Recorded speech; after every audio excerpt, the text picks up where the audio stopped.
This is the Real Estate Power Play Podcast, getting you the information that you need to be a successful real estate investor.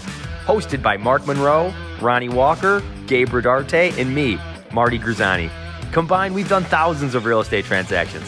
So get ready for real stories and true case studies on finding deals, growing portfolios, and making money. Welcome to the show.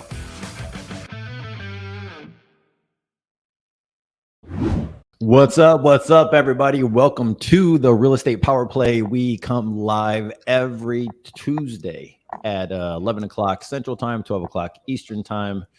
And guys, we have an awesome guest today, and we just have a lot to share today. The market's doing some amazing things for those who are involved in real estate investing. We're going to talk about that. We're going to talk about basically, we're going to interview Wesley here. And I was just looking over his bio, and he's got an amazing bio of stuff that he's done in the last 15 months. So there's some really cool stuff that we're going to ask him questions on. So as always, guys, you are welcome to ask questions on here. Post a comment if you need us to go deeper into a topic. We want to do that and go from there. So Mark, how have you been, dude? Welcome back to America for the 15th time. You're always traveling. Yeah, I was in Norway last week. It was a good time. It's actually beautiful over there. It's the same altitude as like Alaska, so a little cold, but beautiful. And I actually got a cold. I thought I actually had COVID there briefly. I was supposed to be in Cape Cod right now, but I went up there and I was getting sick, and somebody we were with tested positive. I'm like, oh crap, I got to get out of here. So doubled mask on a plane and came home and tested negative twice. So, and your vacation. Dude, how long was that flight, bro? Dude, that one kicked my butt, man. Normally I kind of can get up front, but this one I got economy plus and I was kind of squished. I was up for about 29 hours. And wow. And I was just run down on that one. And the day before we did a 11-hour tour through the countryside. It was absolutely stunning. And we opened I know I don't drink champagne, but I guess that they opened a couple bottles of champagne, so I kind of was feeling pretty good. How about your vacation? That looked pretty awesome down there. Dude, ours was awesome. We took the kids, much needed. This is why we do what we do, right? To be able to take the break, and then we just put the phone on hold. It was kind of hard the first couple of days, because I want to see what's happening, right? And I like what I do.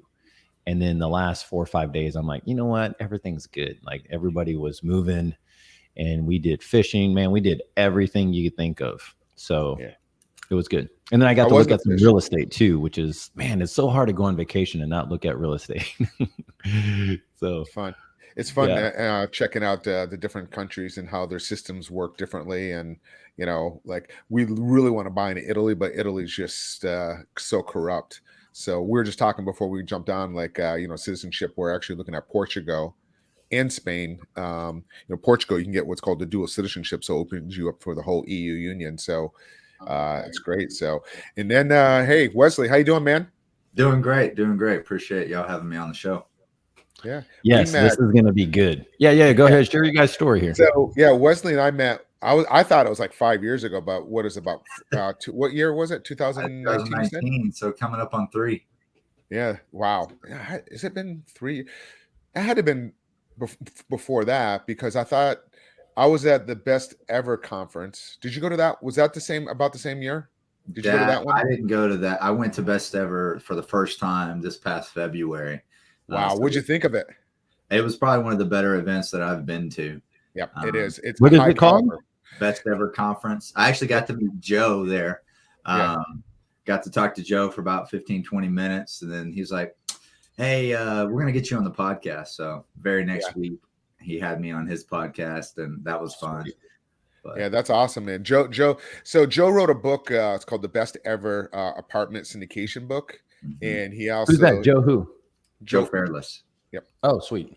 Yeah, he's a good dude. I actually read his book years ago. Yeah. But I think he's probably the best conference that I've been to as well out there. I do want to check out the Bigger Pockets one, but for the multifamily, by far, every powerhouse is there at that one. Yeah. I'm sitting there. Everybody you talked to was either, just getting started or had been there and done that. And then they had some in between. So it was a good variety. It wasn't just all newbies or all, seniors or all vendors. It had I thought they did a very good job of of kind of keeping it a blended, hey, so you can kind of talk to a variety of anyone. And ours was at the Keystone Resort, about 2 hours away from the airport. And what was funny is like they have an app that's pretty cool. So when you land, like it tells you who else is landing around at that same time, so you can kind of carpool and ride out. So we just kind of coordinated, myself and one other gentleman, and you probably know. I don't remember his name. I should know his name. He's in Chicago. So anyways, sitting here talking like what we do, and this one kid, young kid, just it's his first show. He just took down 12 doors. So we're talking, we're in the car riding for about a good hour, and then we started getting to this other gentleman, and we're like, oh, how many doors you have? Oh, I got 4,600 doors. Nice. And he was coming out. He's been he does single family and he does multifamily. What is his name? God, I don't remember his name. Raj, is it something like that? Do you know who I'm talking about? I think I know who you're talking about. I don't remember his name, but a really, really nice guy. But he's so not techie at all, and that's why he was out there trying to figure out how to use social media to his advantage. But I was kind of shocked because he was kind of quiet. He was kind of like dressed like down. You wouldn't think like, I'm like, all right, who's this dude? Oh, I got 46. So then we end up picking his brain the rest of the ride through. So Gabe, I'll let you take control, man. Yeah. So, guys, we're gonna dig into basically Wesley's life and his business career, just like all the crazy stuff he's done. So, used to be a Marine. So let's just jump in there. So, how did you get started? You were a Marine. Were you doing this like as a side hustle while you're a Marine, or you got out and was like, what do I do? No, when I was in the Marines, I was planning on being a lifer. I was already hit that 9-year mark. I knew nothing about real estate. I mean, I played around with some stocks. That was they don't really grab you and go, all right, hey, we're going to teach you how to retire. They don't, no.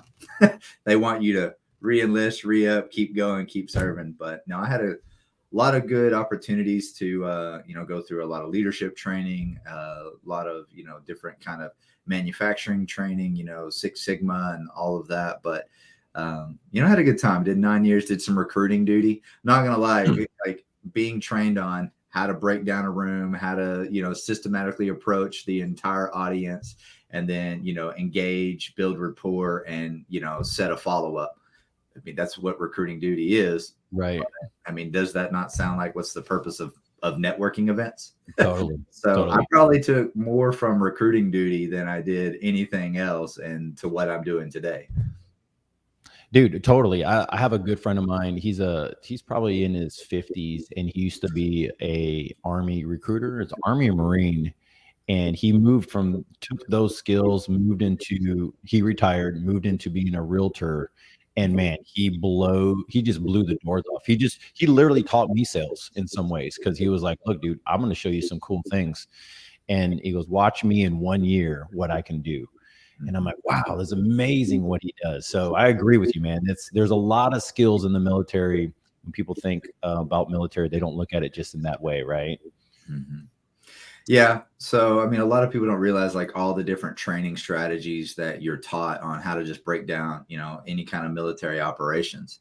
So, I mean, you're looking at it, and we have this acronym in the Marine Corps. We call it BAMSs. But in a nutshell, putting that into layman's terms, it's basically figuring out what you want to do, gathering all your information, gathering all the intel, then, making a good plan, completing everything, and then kind of breaking out and delegating out everything that needs to get done. And then obviously finishing up with supervising and basically inspecting what you expect. So a lot of people don't realize if you're training for combat, by definition, it's something that's forever changing, always challenging, and the likelihood of conflict is high. Now think about business for a second and tell me if it doesn't match that same definition. So if you're trained to be, one of the most powerful and successful fighting, operators there, then you're ultimately trained to be, a very skilled businessman. So I love it, dude. Figure out how to correlate the training from one situation to the next. That's so good. So what got you? So how did you move into real estate? So you went to college after Marines, or how did you do that? Yeah. So once I got out to be full-time dad. My daughter's mother, basically, we ain't seen her in 7 years now. She kind of flew the coop. So that was the moment that I had to decide all right, I've got to get out to keep my kiddo. So I did that, had the typical, everyone's heard the worst stories of fighting the VA, but that's really what it was. I had 2 years of them going, yeah, we don't have any records of you. Wow. So, but finally reached out to another congressman, Louis Gohmert, out there in Tyler, Texas. And I was like, I need help. I can't, I've tried everything I can. I've been fighting this battle for, at that point, it was over a year. And, they helped write the board of the Naval Board of Corrections and the VA to figure out what's going on. And it was on my 2-year mark, like anniversary. It wasn't like, oh, sorry, we found your stuff. It was just, hey, here's all your appointments, start doing all of this. But yeah, so I finally got my benefits activated to go to college.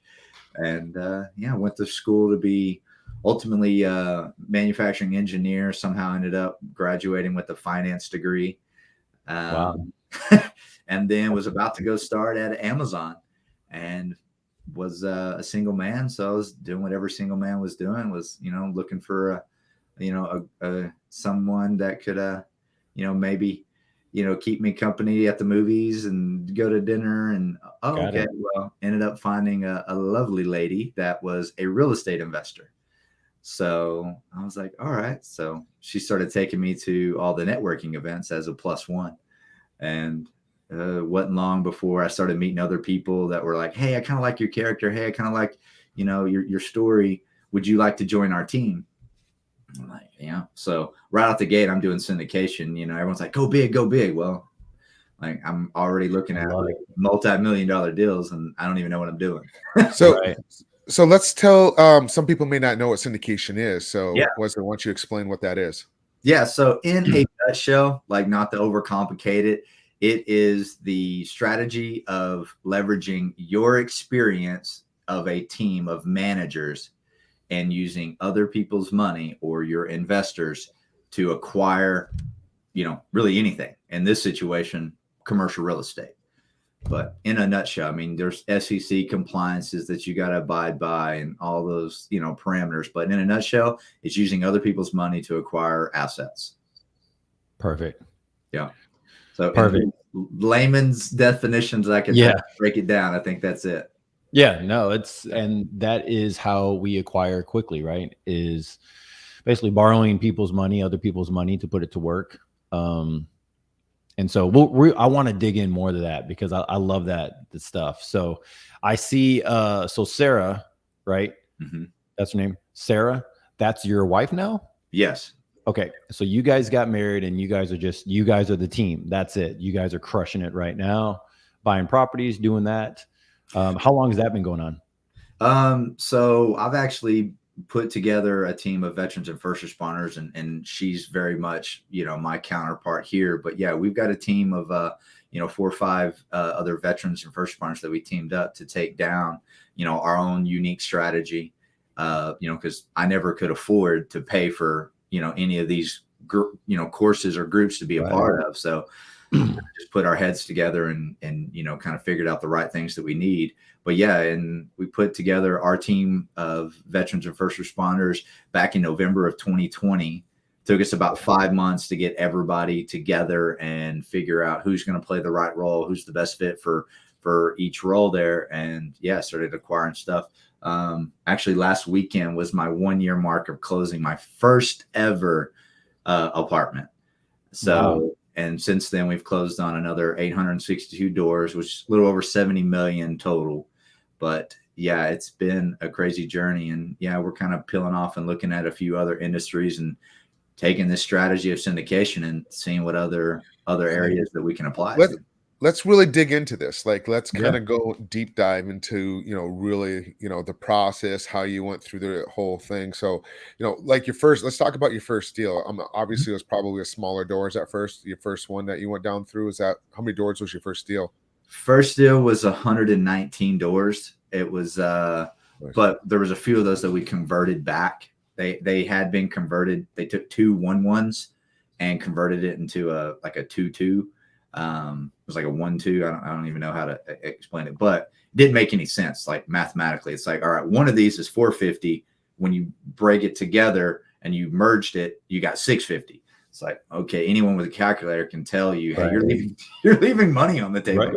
So we did that. So now it's 122 unit asset. But yeah. So, let's break it that was down, a though. value add play, I'm assuming, right? Oh, I'm yes. sorry, Gabe. Yep. Yes. Gabe, you were saying something. I'm sorry.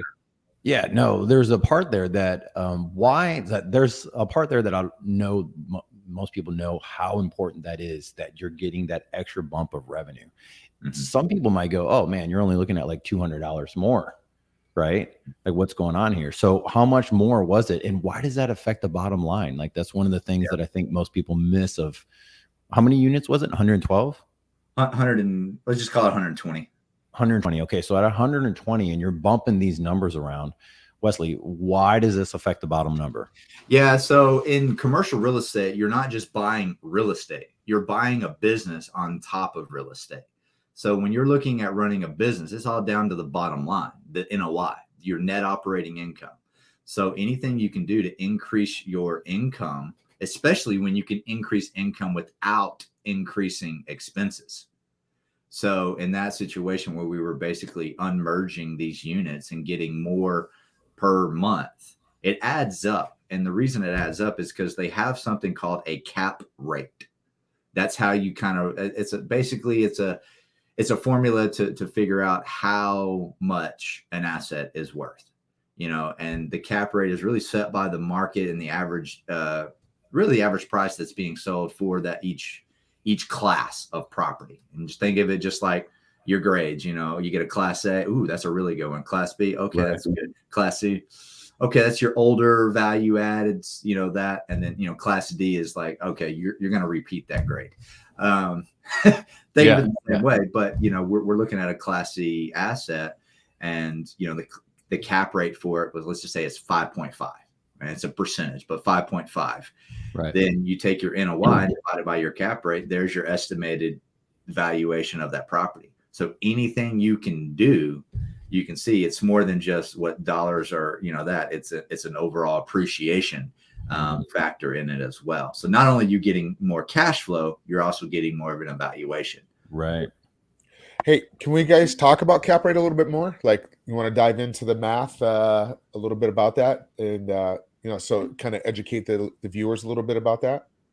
Yeah. So like I was saying, the cap rate is kind of, it differs by class, and it differs by market, and it can really differ by, the seasonal of things, it really is. So like I said, it's one of those where a lot of people will dive so deep in it, and they only buy at a certain cap rate, and they only look at certain, areas that have certain cap rates. But then you've got other people that don't really even care because they buy in different formulas. I look at it as, it is a measure there of figuring out what could the average cap rate in this area is a 5, and someone's bringing me a property and saying, okay, hey, it's a 3.5. Well, it's kind of like golf. The lower the score, technically, the more you're saying it's worth.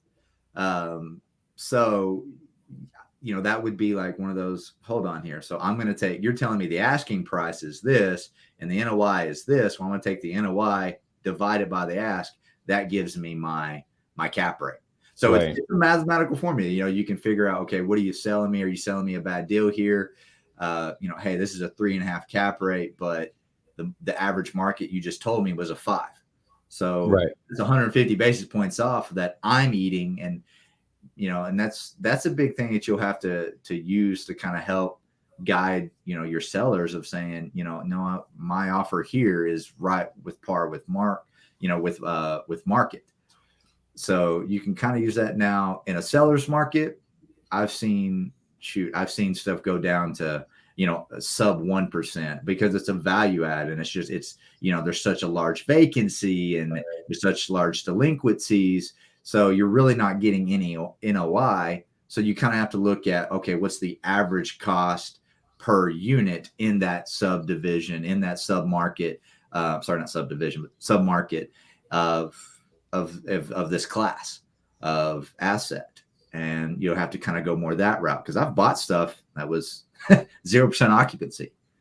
And so how do I give that any kind of a cap rate if it's based on the NOI? Well, that's technically a 0. Right. So it works in some situations, especially when you're talking about more stabilized assets.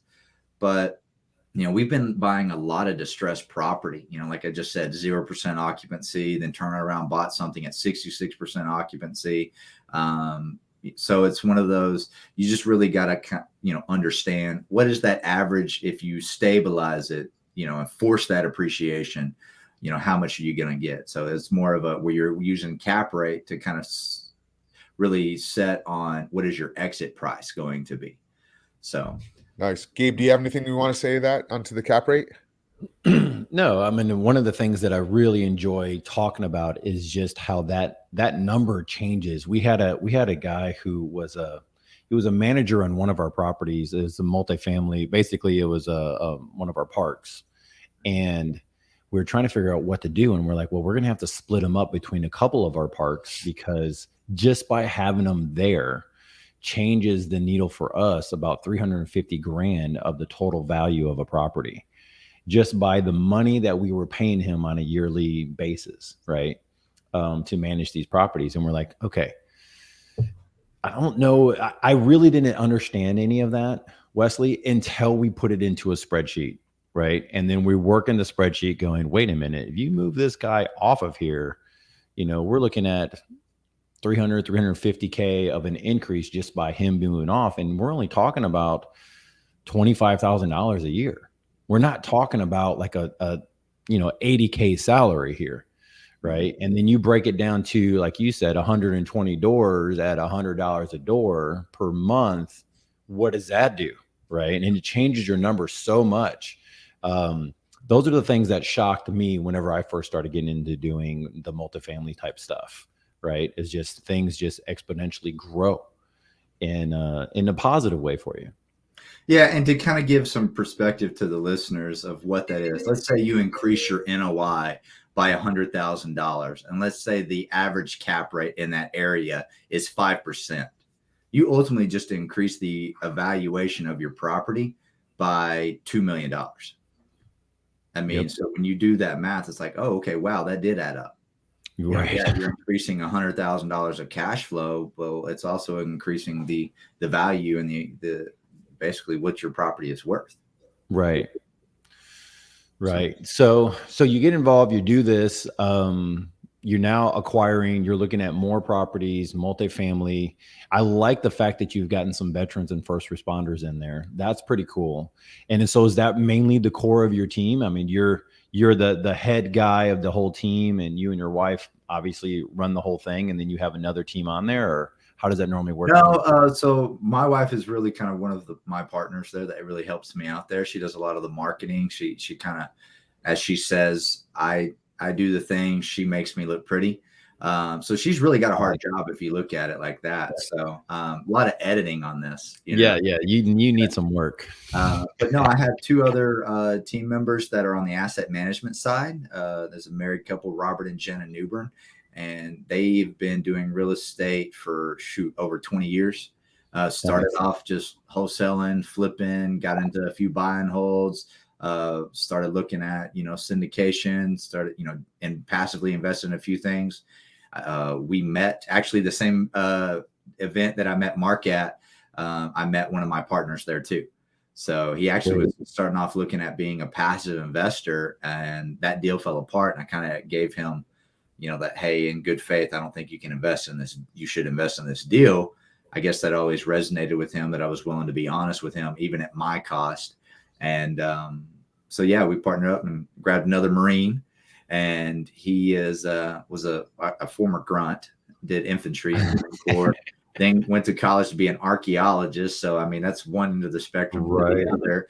And I was like, what do you do as an archaeologist? And he's like, well, we go and we clamped all these artifacts and basically samples, and then we have to analyze all the data and data entry and blah. I was like, sounds like an analyst. Have you ever looked at underwriting for real estate? And he's like, what are you talking about? I'm like, all right, cool. So he's now our full-time analyst.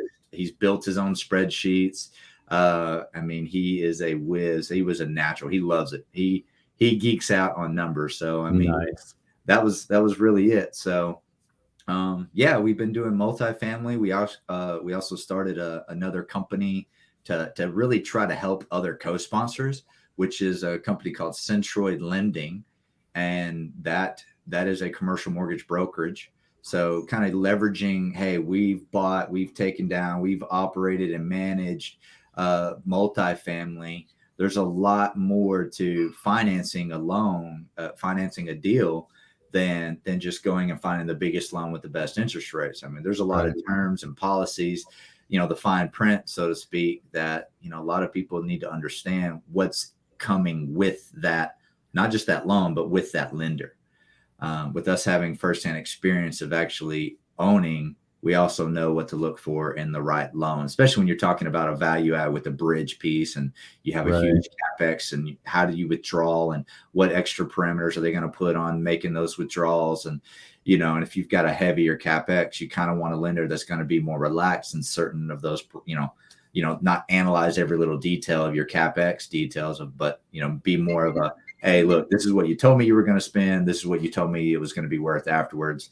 I need to kind of, just follow along and see. But so, yeah, we've been able to help a lot of other co-sponsors leveraging that. We've got a lot of great lenders and even preferred equity firms that have helped people. So, and if we ever need to step in, say it's a more junior team, and we've thrown them over our portfolio and say, hey, put this with you. We'll partner with you. We'll put our name next to you. So they just went from like 200 doors to, okay, collectively over 1,000 doors. Right. And that's one of the big things in this industry is equity, credibility. Right. So that way you have that proof of close, because ultimately, what is a seller looking for? They're not just, we've gotten several deals awarded to us that we weren't the highest price, but it was that I like the team. I like what y'all stand for. And I feel like y'all are going to get the job done. Man, I got so many ways that I want to go. Mark, did you have a question? I have like three areas. I do. I want to educate the listeners a little bit that don't understand this strategy and its syndication. So what is a sponsor, a co-sponsor, and then also what is an asset manager on some of the, some of the buzzwords that you just said during the conversation? Yes. So like I said earlier, syndication is leveraging an experienced team with investors' money. So some of those roles breaking down, we call them sponsors, co-sponsors. Sometimes you'll hear them called GPs, which stands for general partners, or managers. It's all saying the same thing in a roundabout way of you're the people doing the work, right? And some of those roles are one of those key roles is asset management, because getting it closed is just getting it to the start. You got to have people that have the investor relations that can bring the capital in and do that. Someone that can sign on the loan, someone can do the underwriting, someone that can source all of the vendors. But a very, very crucial role in how well your deal is operated and managed is your asset management team. So that's why I feel, our most experienced partners on our team were the right fit for asset management. Because it's not a matter of if you're going to have problems, right? It's when. Right. So on that asset management role, their main role is, yes, we hire a third party property management company to do the day in and day out, but that asset manager is still holding them accountable. Hey, where are we at with our lease ups? Where are we at with our occupancy? How many showings do we have? Hey, where's our cash collections? Hey, we were supposed to be this. How many have we collected to date? Did we pay all of our bills? Did we pay our debt service? Where are we at with next availability of any turns? Basically, hey, this unit's coming vacant. Do we have the guy over there turning it? If the carpet needs to be replaced, the walls need to be painted. Are we upgrading that unit when it becomes vacant? Are we, so we need to get the contractors over there to bid. Hey, it's going to cost you this much because I got to replace the flooring. I got to replace the counters. I got, whatever that game plan was. It's a lot. So, you're kind of overseeing the entire project and making sure your property manager is doing what they're supposed to. Your construction manager or contractors are doing what they're supposed to. All your cash balance is where it is. And working with, your finance manager to say, hey, are the investors getting their returns on time? Are we filing taxes? Are we staying a part of that? Are we giving everybody their K1s? Basically, hey, here's my ticket to take to my CPA as the investor. There's a lot that goes on. Like I said, you're running a business. Yeah. So, Mark, you had another one? Mark? No, that's good. You had a few questions there, that game. Man, I have some good questions that to me they're good questions. So I don't know. One of the big things that I had to learn in just doing commercial is the value of playing team. A lot of people get into this single family, get into real estate investing in general and going, well, I'm going to pick up a couple houses. And the team you have for single family isn't as broad as you need for commercial. I mean, the expertise level needs to level up like times 5 for sure. Right. And then you don't want to be the newer person on the team. And then everybody else on the team is also newbies. And then that's one of the things that I've also learned, sometimes the good way, sometimes the hard way. But what is your perspective on just team building and stuff? And then if you can help listeners for if you don't know, most of our listeners are newer, novices, mediocre level. What's something that you can help other people grab perspective of, especially when going into scaling quickly? I mean, you're talking about really fast. Yeah. So one of the first things that I had to realize is I didn't need to be a master of all trades. I need to figure out what was I good at, what was I natural at that I could focus on and build a team around my weaknesses that had those qualities as their strengths. I can't just go, all right, I'm going to study harder and my experience goes up. It doesn't work that way. So that is one area where you're going to always have to, on your first deal or 2 or 3, you're going to want to look at a more experienced co-sponsor, and building a team of those is so crucial, because it's not just a matter of you building your team, but you will partner and, like I said, co-sponsor with other teams. We do that now. Like I mentioned earlier, every one of our deals to date, we have partnered with another team. We figured out, hey, what strengths are needed on that? One role, hey, they needed help capital raising. On this, they needed help asset management. On this, hey, we basically just sourced the deal, underwrote it, got it under contract, and they just came in, wrote the check, and took it over. So, I mean, there's a lot of different, areas and roles that you can figure out. So first things first, figure out what you're good at, and then start networking to find co-sponsors that have the experience and have the expertise in the other areas. So that's one thing I love about commercial real estate versus residential, is the willingness to partner is so much more, open-minded to than the residential side. So, but yeah, your team is paramount. I mean, once you really realize, I've lost money by being on the wrong team. I really have. I mean, most of my biggest failures, when I circle back and go, okay, what could have I done better? Great.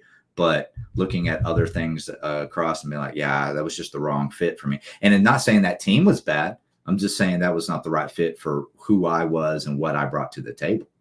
That very first deal where I was telling you, where it was my first one, I was the most inexperienced person on that team. I had one guy that had over 4,500 doors that was partnering with me.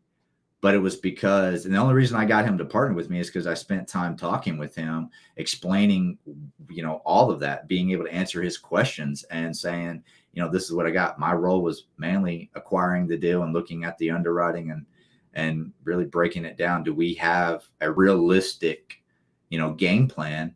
Of course, they're going to vet you out and they're going to vet out the deal too. But he spent some time kind of hearing me, and I was one of those. If you say you're going to do something, at least do everything in your power to do it. And the second something goes wrong and you can't fix it, you need to let other people know, especially if it's affecting them. So that's something that I realized, being a genuine, upfront, honest, transparent person went a long way. I've made mistakes. I'm not going to lie. I'm not going to say, yeah, I was perfect from day one. No, I've screwed crap up too. But I was willing to step in and be a part of the solution. Nice. Nice. I just want to say one thing here real quick. If you're watching this and you put a question in and we don't see the question, a lot of times we're missing a lot of questions because it's not showing up on a string. So if you're watching it, that somebody shared, click on the Facebook Power Play and then go over there and put your question in if you have a question, because a lot of times we don't see it coming up. It'll just show in different areas. Like if you see here, it just says Facebook user. So I just want to put that out there because I notice a lot of times when we've gone live, when we're recording, and then I see questions, but we didn't see it when we were live. So I just wanted to put that out there. Sorry about that, Gabe. Yeah, man, you're good. The other part that I wanted to mention was, let's go into, let's see, we got a question there. Are you, after you scale, what is your time commitment on a daily basis? Yeah. So on that one right there, I'm not done scaling. So right. I can't really contest, but I would say after you close on an asset, we spend probably an average, our asset management spends probably a good 3 to 5 hours a week during the value add. Hey, we've got a lot of heavy CapEx going on, and CapEx is basically renovations. We have a lot of that going on, and, we don't want to, kind of give too much of a slack there. And, you got to stay on top of everything. Hey, is this stuff getting ordered? Hey, are you over here bidding this? Hey, when are you going to be? I mean, you got to stay on top of these people because they don't care. They're getting paid whatever they're getting paid for that project. So you're the one that stands to lose money if they don't hit their quotas. But yeah, after the scale, I know some people that once they hit their passive income level, and they're like, yep, I've made it. I mean, they might spend 4 hours a week, just kind of checking their emails, overseeing their stuff. And, it's pretty much passive. Hey, where's the lake? I've been able to have more flexibility in my schedule and say, hey, I'm going to go work. I mean, one of my partners, Clay, I was just telling you about the guy that underwrites deals. He worked an entire week from Costa Rica. So one thing we've done is, and thanks to COVID too, it forced it. To go virtual. But I mean, we've pretty much we have no, storefront building, no office. I mean, everyone gets on these live streams and Zooms, and that's how we work. So, working from home or working from a vacation, it gives you more freedom. But no, I haven't reached a point where I'm pulling back on the reins yet and kind of slowing it down. I still want to hit, certain goals for my family, certain goals for, myself and yeah, so can't answer that question from a first hand, but some of the people that I know that have kind of like, they might spend 4 or 5 hours a week, maybe about an hour or two a day, checking. And to add to that, I think that one of the things when people talk about time commitment, like we've JV'd with people now for our single family stuff where I'm kind of like, I'm more excited about doing our commercial properties than anything else. Single family is basically our revenue generating machine. We've been doing it for so long. We just keep it in play. I mean, it's where we buy properties. It's where we find commercial stuff through some of our single family. But whenever people ask those questions, sometimes I wonder if they're coming from a W-2 or if they're coming from something else. We're like, man, how much of this time and, what should I be doing with my side hustle? And I follow a guy, we're part of a group that's Commercial Academy. You know Scott Shield? I have not heard of him, no. With Commercial Academy. And he's just, one of his pitches is just saying, hey, one deal, one time can transform your life. Like if you could just realize that one deal, like even though you might not be seeing the revenue right now and you're not in the grind of a single family deal and a flip, I mean, on a single family flip, you're showing up way more. I mean, you're spending way more than 5 hours a week. I mean, that's just how it goes because there's a lot of smaller moving parts that you got to get done in a timely manner. But when you look at a team, and this is the part that I love, Wesley, of you talking about, like, look, it's okay that you don't have to know every single thing. And it's going to take you forever to know it all. Like, it's ridiculous. And the fact that there's enough revenue to pay for everybody, right, in respect to what they're providing to the commercial, right, to the properties. And there's just enough cash flow. There's enough long-term equity play. There's enough refis. I mean, you talk about all these different things, and you can grab some really great people to be part of your team, and they want to do it, right? And so that's the thing that has transformed my thinking over the years is just, and so that's hopefully that helps somebody who's looking at this and is listening to this thinking, man, this is going to take hours and hours and hours of my life. And I'm like, well, yeah, in the beginning it does, especially if you're in go mode. Like we are in go mode myself, like you are. So I'm like, I don't want to slow down. This is the time to acquire. But the cool part is I was actually doing deals in, Southern Cancun area, and seeing awesome beach views. You were talking about looking at some cool things on vacation. Mark obviously is always on vacation out of the nation doing things and always working deals. So that is really cool. One of the things I wanted to bring up was the lending side. So with the lending, and it sounds like you've helped other people do capital raises and stuff also. What is one of the things that you can help with newer people, right, that are getting involved with commercial or want to acquire more? What is a good resource for them to use, or what are some questions that they need to be asking like right now? The biggest thing is, kind of backing up and saying, hey, yeah, you've got the cash flow to pay for your team, to pay for the roles. Well, you need to know what your strategy is first so that you can make sure the asset does have the cash flow to provide, okay, this is my strategy of how I'm going to not just acquire, but manage and operate this asset. So you're really underwriting and screening to make sure it fits your strategy, your criteria. And yours is going to be different than mine. Mine's going to be different than the next person's. And that's why you need to screen out and meet and network with a lot of other co-sponsors to find that, okay, hey, our criteria and our strategies are pretty closely aligned. But, you really want to look at, as you're getting started out and all of that, looking at the red flags. A lot of it to me, if I'm trying to get information from someone, is I'm looking for things not adding up. I'm looking at the numbers. Numbers don't lie, people do. So if you're looking at the rent roll and it says it's 78% occupied, but then on the T12, they're trying to tell you it's 90% occupied, there's a red flag. So early on, you're really trying to identify errors.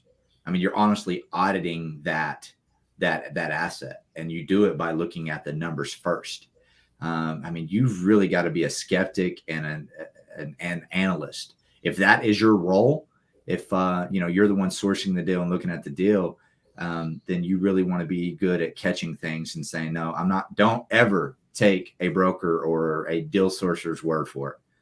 I mean, I've had great people that say, all the things in the world, and we've done a lot of things together, but I always fact check, inspect what you expect. I mean, I go back and I look at what does my market number say? You can get an average of $1,500 a month. Okay, cool. Let me go look and see what are the comps? What would you compare this asset to? And they'll give you, 3 to 5 names. Oh yeah, these are very, these would be your competitors. All right, I'll call them. Hey, my name is so-and-so. I'm moving to the area. I'm screening some properties to see where I could live at. Do you mind telling me, hey, what are some of your rates going for your different deals? Oh, what kind of what's that word? Amenities? I'll play stupid.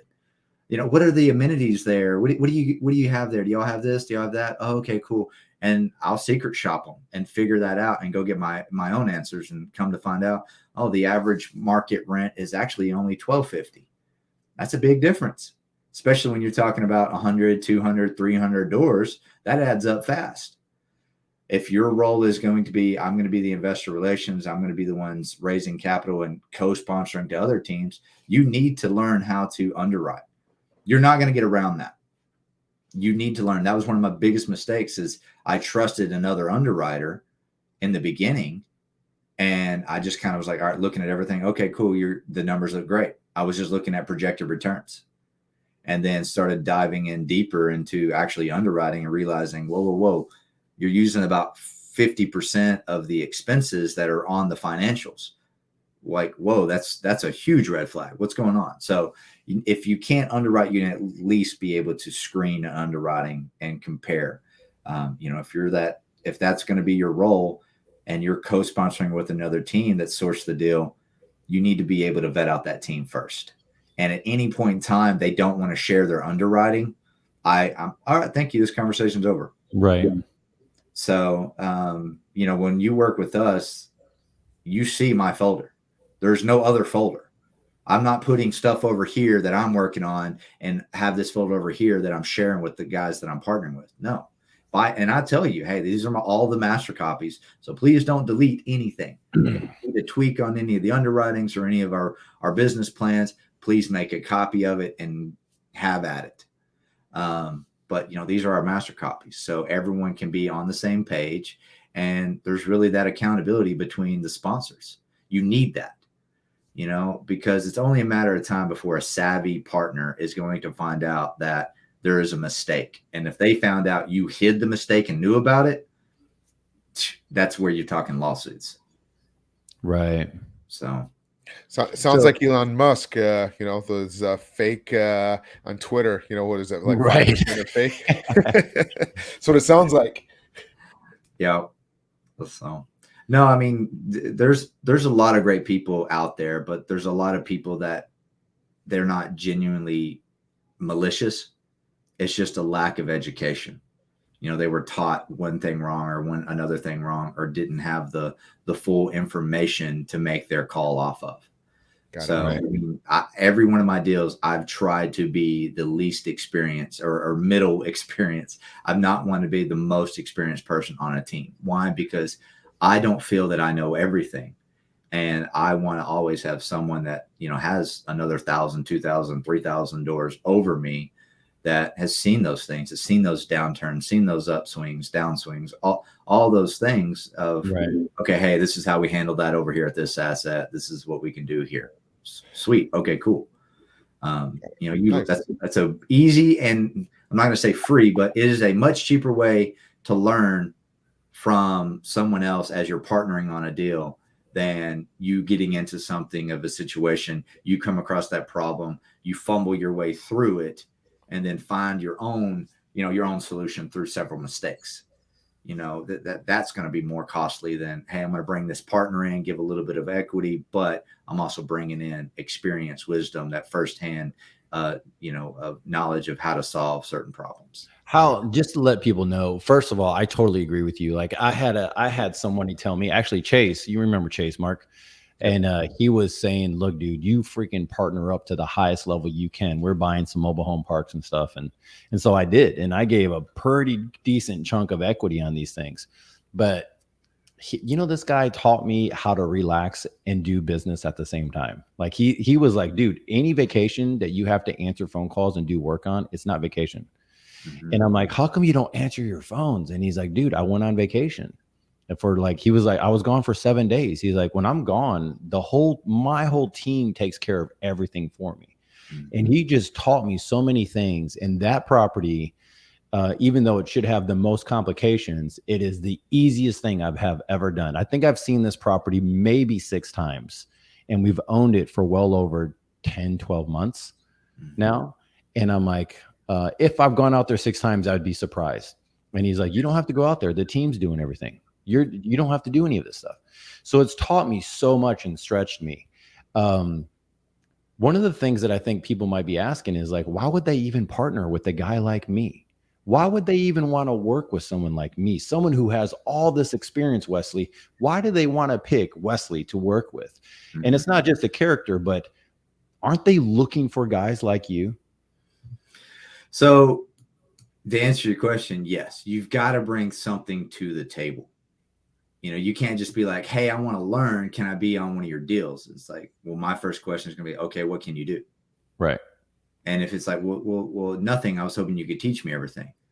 And it's like, I had a training program, there for a little bit when we were really ramping up our team. And yeah, I was bringing about 5-10 people on completely free. They were going through my training. I was teaching them. I had it down to where you knew nothing. You started in the morning. By the end of the night, you were underwriting deals. Sweet. And it was, my underwriting, well, mine and Clay's underwriting. We built it from scratch. And, it's our strategy because I didn't go, like I said, I haven't been through any courses. So I figured out how to systematically break down the entire process. And that was it. So I'm like, look, I can't teach you theoretically of what the, other people say, but if you want to come on, I'll teach you my, my actual business plan, right. how I'm scaling up. I kind of shut that down because there's a lot of people that claim that they want to do, and now I know why people charge for courses. So, because there's a lot of people that come on and say, yeah, I want to do this. Yeah. And then they become assholes. Right. That's someone that asks you for your advice all day long. You take the time and you're investing in them with your time and answering their questions, and then they go do whatever the hell they want to do anyway. So it's like, okay. But, I know that. I knew where I was, and where I was when I started is I had no money, I had no experience, but I had time. So one of the most time consuming aspects of all of it is finding the right deal. Right. So I took my analytical brain and just started finding deals, networking with good brokers, networking with other co-sponsors, and started analyzing a lot of deals, and finally found one and said, hey, you remember talking to me and you told me if I ever found you a deal that you would partner with me? Well, hey, I got this deal. It's going under contract. You want to look at it and partner? That's pretty much what I did. How many deals do you find yourself and your team analyzing now that you're in? Like, is it the same amount? Are you increasing the amount of underwriting that you're doing, or like, have you seen a shift of what you're doing? So we've kept this, we run at that peak performance. So, we've got 7 acquisitions reps on our team now, plus an acquisitions manager, who's also kind of like that final analyst. And then I only look at stuff that works. I pretty much have them filtering out. I don't care if it fails. Don't tell me when it works. Right. So yeah, I mean, we used to do about 150 a month of just analyzing stuff, but we've kind of gotten to the point where we can screen through things just at a first glance a little quicker on dialing in on what is our criteria. But we've also broadened our range. As first we were just kind of looking right here in Texas or within a 5-hour driving radius of Fort Worth. And, now we're like, okay, well, we've got people on our team out in Phoenix, Arizona. So we'll look at anything out there on that side of the country. We got someone over in, North Carolina. So he's looking at everything on that side of the country. We've got co-sponsors all through really about 20 different states. So we'll screen the market passes our criteria, and then we'll start looking at those deals. But yeah, so you're going to screen a lot of stuff, but the biggest key in all of that is do not stray from your criteria when you get desperate that you just want to see a deal work. It's not about does it work on paper. It's a matter of, is your plan realistic? I'm not going to say conservative. I'm not going to say aggressive. I'm going to say realistic. Can you hit those projections?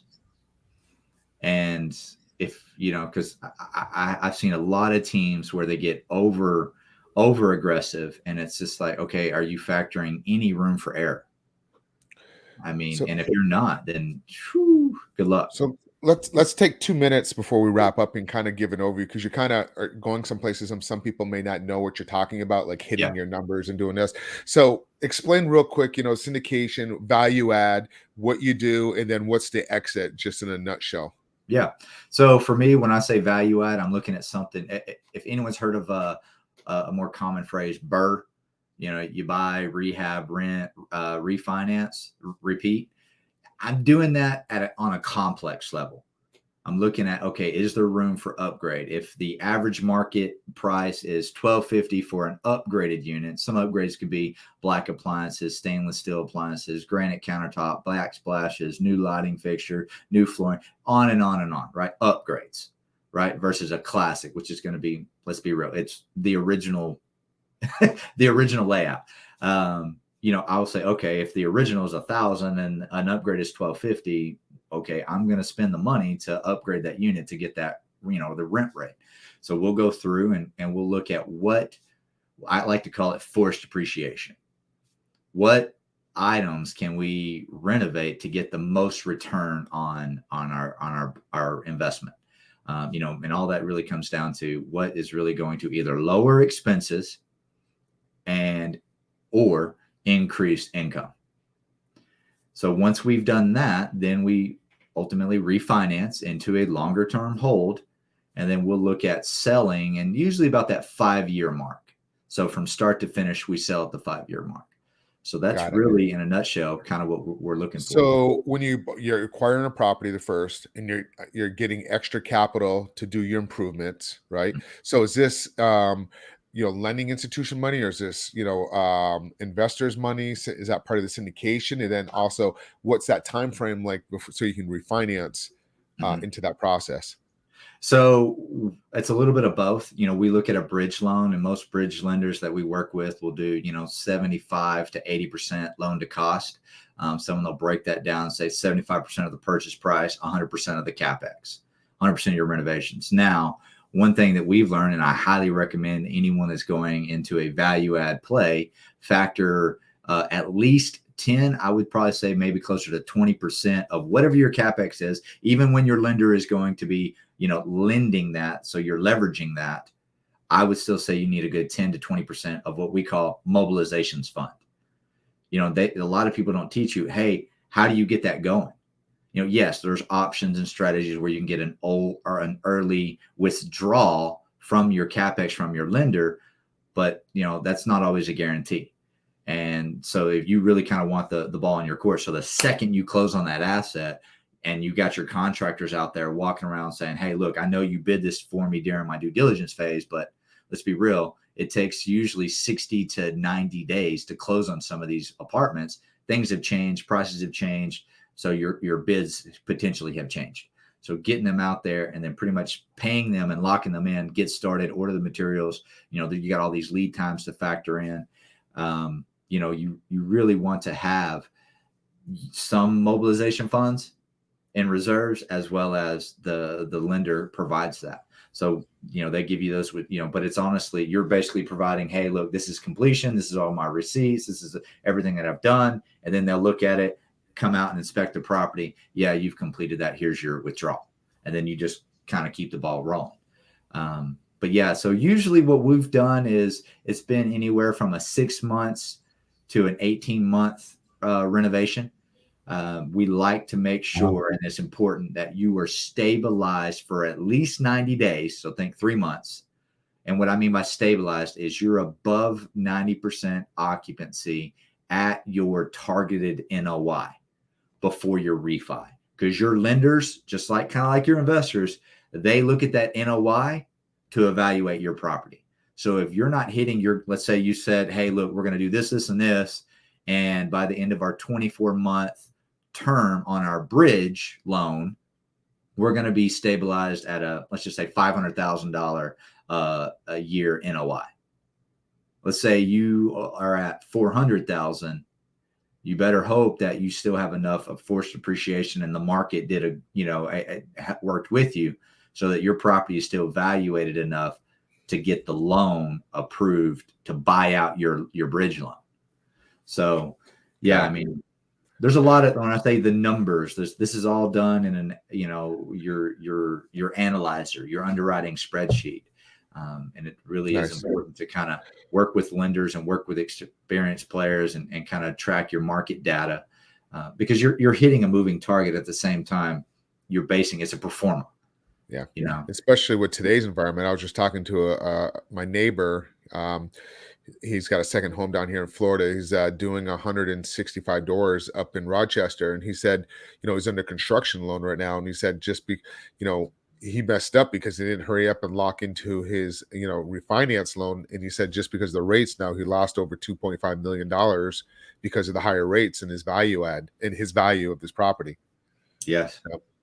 No, and it really is, so we use the investor money to ultimately kind of bridge that gap for the close.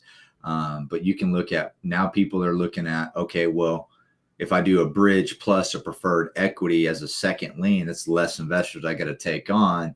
And with these interest rates rising and, inflation doing this, it's almost kind of lowering the sales price and the exit price. And, I heard a guy that was listed his property for $60 million and ended up settling at 43 at the close. And it was all due to interest rates going from, we were at 3.5 to now we're at a 5.5 for the same asset. I mean, that's 200 basis points. Wow. That adds up. Well, Wesley, it was great having you on. I appreciate it. How can people reach out to you if they wanted to, get a little bit more information? Yeah, no. So I recently started a Facebook page, just Wesley D. Yates, as you see here on my screen. You do an @ and put it all together. Boom. I was getting like 150 friend requests a day, and I kept hitting that 5,000 mark. So figured that would be easier for people to reach out to me, and we'd be happy to hop on a call if you're looking to partner or looking to invest.